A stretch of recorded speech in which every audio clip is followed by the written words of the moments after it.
पण इतिहास रचायचा होता, इतिहास रचवला आणि ते इतिहास रचवताना जर एवढा त्रास झाला तरी चालेल, प्राण गेले तरी चालेल, गेले तर याच परळीच्या मातीसाठी जावे, या परळीतल्या मातीतल्या माणसासाठी जावे. आजपर्यंत सेवा करत आलाय, 12 महिने 24 तास जगमित्र चालू होतं. जे काही असेल नसेल गोरगरिबाला मदत आपण करत होतो. आज 9-10 महिने झाले कार्यालय चालू आहे, काम चालू आहे.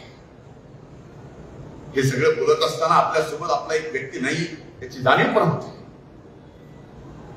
माझ्यासारख्या एक कार्यकर्ता म्हणून, सहकार्याला सहकार्य समजतो म्हणून मला सुद्धा याची कुठेतरी आजच्या कार्यक्रमात जाणीव करून द्यावी. काय चुकलं काय नाही ते बघेल न्यायालय, ती जाणीव नक्कीच. म्हणून आज या 8-9 महिन्यात जरी कुठाने कमी पडलं असेल तर येणाऱ्या 4 वर्षात ती कमी पूर्ण भरून काढायची जबाबदारी या ठिकाणी आम्ही दोघेही घेतो. पुन्हा एकदा आपल्याकडनं पूर्ण ताकदीने लढण्याची अपेक्षा ठेवून इथंच थांबतो.